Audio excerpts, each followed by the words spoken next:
नमस्कार शेतकरी बंधूंनो, आज सायंकाळच्या झटपट बातम्या. पर्यावरणाने दिली साथ आणि बेदण्याने गाठला 400 रुपयांचा भाव. पंढरपूर बाजार समितीमध्ये मिळतोय दर.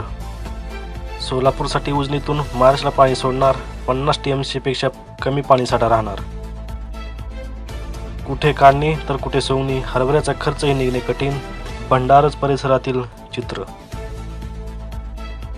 बार्शी टाकळी तालुक्यात 2 महिन्यात 1236 घरकुलांना मंजुरी.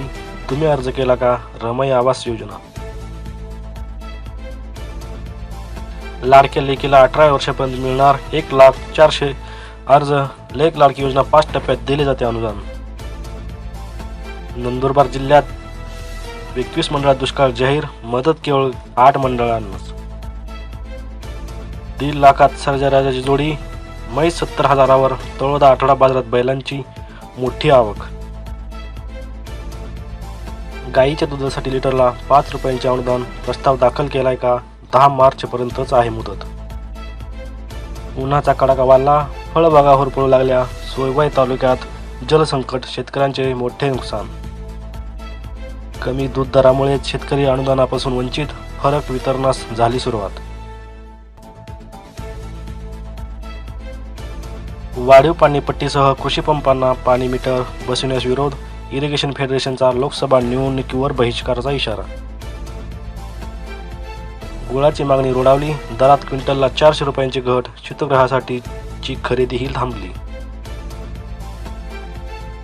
अमरावतीत तूर हरभऱ्याची आवक वाढली. दरात सुधारणेमुळे शेतकऱ्यांची विक्रीसाठी लगबग. अल निनो यंदा सामान्य. सरासरी इतकाच मान्सून. भारतीय हवामान खात्याचा अंदाज. राज्यात कांदा सरासरी 600 ते 2250 रुपये प्रति क्विंटल. सरासरी निम्मा पाऊस होऊनही पाणी टंचाई नाही. प्रशासनाने आगामी काळासाठी सुरू केली उपाययोजना. दुर्गम भागात धामणवणे ते कलिंगड शेतीचा यशस्वी प्रयोग. मिळतंय लाखोंचं उत्पादन. इस्रायलप्रमाणे समुद्राचे पाणी शेतीला जेणे शक्य. प्रयोग होतो यशस्वी. भाववाढीच्या प्रतीक्षेत सोयाबीन घरातच. शेतकरी चिंतेत. 43च्या पुढे भाव मिळेना.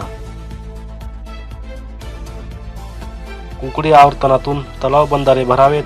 शेतकऱ्यांतून होत आहे मागणी. ऐन उन्हाळ्यात पहिल्यांदाच मान नदीत येणार टेंभूचे पाणी.